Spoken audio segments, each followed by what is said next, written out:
अस्सलाम वालेकुम। आज सुबह जो अरशद शरीफ साहब की मौत का पता चला तो ये जो ख़बर थी इसने बहुत से जो दिल है उनको बहुत ही दुखी कर दिया हुआ है। स्पेशली मैं जो सोच रहा था उनकी वालदा के बारे में, तो सोच कर दिल जो है वो बहुत ही ज़्यादा अफसरदा हो रहा था। आज कोई ख़बर नहीं है, आज सिर्फ़ एक दो बात है जो आप लोगों के साथ करनी है। देखें, अगर तो बाहर का कोई बंदा जो फॉरेनर है, अगर उसकी कोई भी मौत हमारे मुल्क में हो जाती है चाहे किसी भी वजह से, अभी तो यहाँ पर अरशद शरीफ साहब की जो इन्होंने जो कत्ल किया है और उनको शहीद कर दिया है, इस खबर को तो जो देखें, एक कत्ल सुबह हुआ अरशद शरीफ साहब का, लेकिन उसके बाद जो बार बार उनका ये कहते हुए कत्ल किया गया कि जी उनकी गाड़ी को तो रोका गया था और वो भागे, और फिर इसलिए जो कीनिया पुलिस थी उसने उनको फायर कर दिया। तो ये लोग भी कुछ खबर चला रहे हैं, और ये मैं आपको पाकिस्तानी मीडिया की ही बात बता रहा हूँ कि यहाँ पर खुद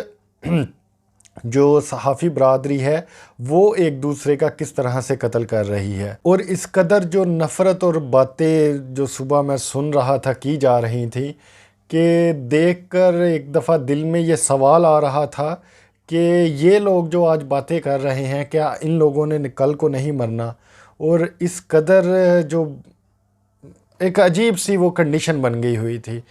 तो ये जो अरशद शरीफ साहब को जो शहीद किया गया है, ये आज़ादी सहाफ़त का कत्ल है।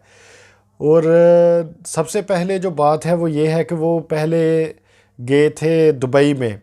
और फिर जो दुबई की जो इंतज़ामिया है और वहाँ से उनको कहलवाया गया कि आप यहाँ से चले जाएं, नहीं तो आपको हमें मजबूरन पाकिस्तान वापस डिपोर्ट करना पड़ेगा। और उसके बाद फिर वो लंदन गए, और लंदन से फिर वो कीनिया चले गए, क्योंकि कीनिया जो कि पाकिस्तान को एक वीज़ा ऑन अराइवल है और उसके कोई ख़ास डॉक्यूमेंट नहीं चाहिए होते, तो इस वजह से उन्होंने कीनिया का रुख किया था। लेकिन आज मैं सुबह से जब से ये ख़बर आई है उसके बाद से अगर मैं सोशल मीडिया की बात करूं तो मैं एक चीज़ मैंने नोट की है कि जितनी भी हमारी जो यूथ है, जो नौजवान है इस मुल्क का, उस बंदे को या उस नौजवान को अभी तक इस चीज़ का एहसास नहीं हुआ कि हमने कितना बड़ा जो सरमाया है वो खो दिया है। और किसी ने भी, सिर्फ चंद एक जो सहाफ़ी हैं वो इस पर बात कर रहे हैं। स्पेशली जो बोल न्यूज़ है, बोल न्यूज़ इस पर बहुत ही ज़्यादा खुलकर सामने आ रहा है, को कवरेज दे रहा है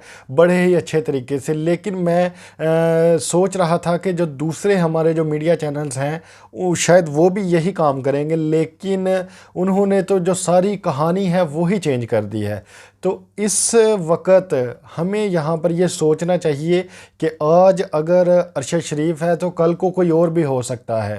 तो अगर देखें, एक बंदे के ज़ाती इख्तलाफात होते हैं, अगर हम उनको ज़ाती इख्तलाफात को साइड पर रख कर अगर आपका प्रोफेशन के हिसाब से कोई इख्तलाफात है, तो मेरे नज़दीक ये बात है कि अगर एक बंदा मर गया है और दुनिया से चला गया है तो फिर जो बुग़्ज़ है वो ख़त्म कर देना चाहिए। ये कुछ बातें आपके साथ करनी थी, और स्पेशली जो मुझे दुख हो रहा है इस बात का, अभी पता नहीं मुझे इस पे बात करनी चाहिए कि नहीं करनी चाहिए, लेकिन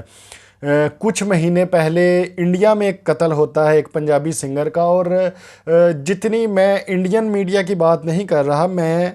पाकिस्तानी मीडिया, सोशल मीडिया की बात कर रहा हूँ, और यहाँ पर जितने नौजवान हैं उसको इस चीज़ से उन्होंने इस तरह से उछाला कि जी जुल्म किया गया, ये हो गया, फ़लाँ हो गया। तो हर बंदा जो था वो उस चीज़ पर अफसुर्दा नज़र आ रहा था एक हमसाया मुल्क में कत्ल होने पर। लेकिन आज जब अपने मुल्क में वही चीज़ हुआ, अगर उस बंदे को भी गाड़ी में फायर लगा तो यहाँ पर अरशद शरीफ साहब को भी गाड़ी में ही फायर लगा, लेकिन कोई भी उस तरह से जो बयान है वो सामने नहीं आया अभी तक। मैं जिस तरह से सोच रहा था कि जो